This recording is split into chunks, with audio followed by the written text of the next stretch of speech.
Okay, in the first video we did a very simple question, basic one, like teaching you how to do direct proportion and inverse proportion. Okay, so when you see the word inverse, you just invert the second one.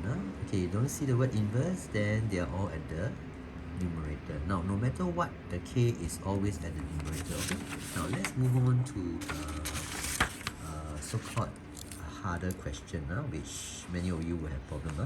So y is inversely proportional to this. Now, y, right first, is inversely proportional. So I'm trying to convert it into a mathematical statement. And inversely means whatever comes after this inversely proportional is going to be at the denominator. That's why I'm inverting it. Okay. Now, remember the k is always at the numerator. So, okay, this other question is the same, alright? What is different is the second part. So, I'll just write this down. I think you should have mastered this by now. Now, this question is harder because they ask you to find a percentage change in y. Now, we don't bother about percentage change first, okay? We find out what is the new y. So, the way I would recommend you do it is this. You write here old value and you write here new value. Okay, the old one is the original equation that the question has given you. Y is inversely proportional to square of x. When I convert it into an equation, I'll get this. Okay, now I'm going to work on the new equation. Now you see x is increased by 40%, right? Now original is always 100%. So if I increase it by 40, it is now 140%. Okay, 140% of what? Of the original. So my new x is 140%.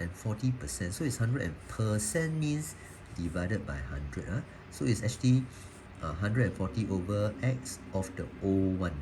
The old one, I don't need to write xo lah.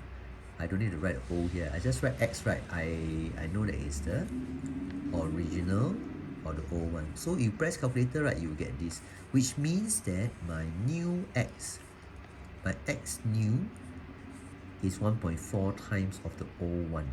Okay, and they want me to find the percentage change in y, which means that I need to find out what is the new y first, right? Then I can find the percentage change, right? Okay, so I'm going to use this equation. Why do I use this equation? Because this is always true.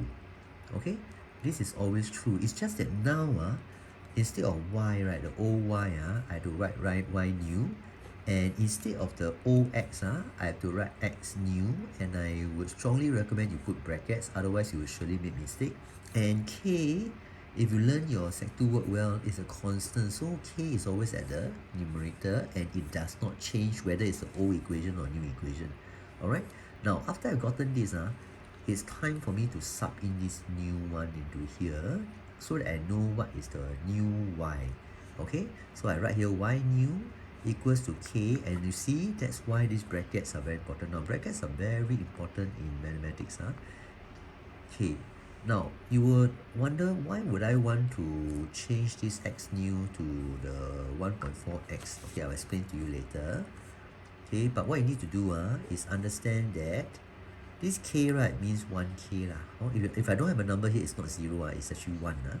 Then when I press calculator, right, 1.4 square, if I were to press calculator, I will get 1.96. Then when you square the x, is x squared lah. Okay, now why do I want to write the 1 here? I want to tell you that this over this, you can actually press calculator. Okay, and the calculator will tell you that the value, you don't 3SF or whatever, okay, you write as an exact answer, and it's 25 over 49. And this k over x squared, that's the trick. K over x squared is your original y, right? Okay, so now I hope you understand. I'm trying to relate how is the new y related to the old y.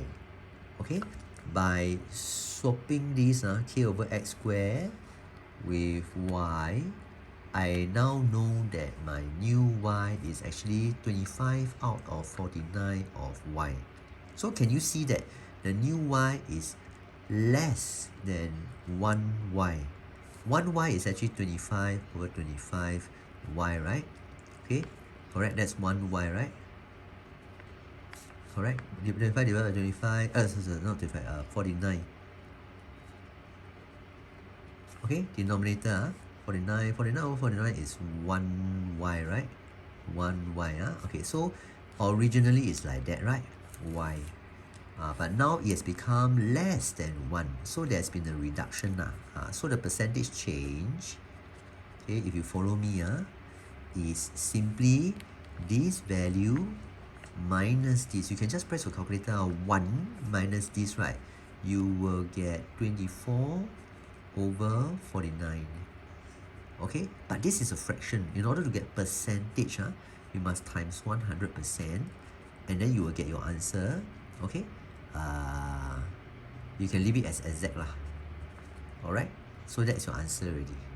Okay, I hope you are clear. Okay, if you're not clear, I am giving you a similar example here. Again, this is my starting of the working. What I do is I see what's the relationship between them. Y is inversely proportional to this, right? Okay, proportional.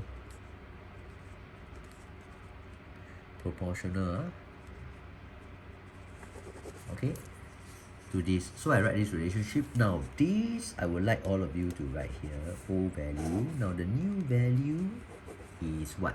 You know that it's the same thing, exactly the same, except this is new. There will be a new y, there will be a new x, but the k, because it's a constant, like the previous example, it's always going to be k, and it's always going to be at the numerator, okay, for simplicity's sake. Now, always put bracket, okay, then always put a square outside, okay. Now, after this, you need to know what is the new x. Like just now you found a new x, right? There was an increment. Now, it's decreased. So the only difference between these two questions is one is increase, one is decrease. They won't give you other cases, it's just increase or decrease. Okay, so I am now going to write my new x decrease by 40%. That means at first it's 100%, right? Then decrease by 40 minus 40, so it's 60% now. 60%. When I want to write it as a fraction, is over 100%, means over 100.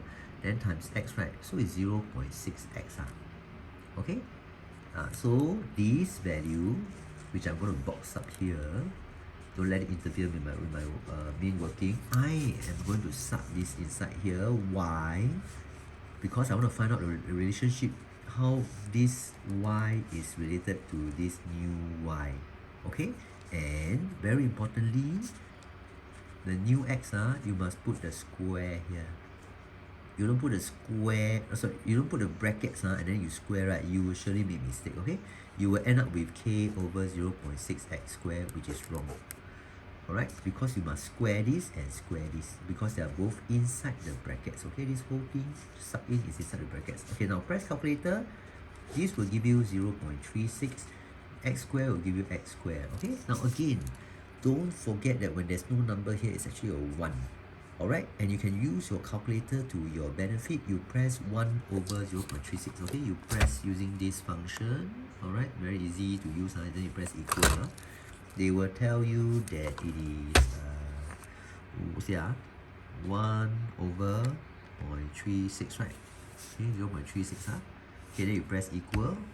It will tell you is 25 over 9. Alright. So when I have 25 over 9 here, the number, the k over x square, k over x square is y, right? So I know that this part here is my original y, and the new y is 25 over 9 times of this. So don't you agree that the new y has increased from the old y? Because the old y actually is 9 over 9y. Correct? But now, increased by so much. So you take 25 over 9 minus this, you will get, what is it?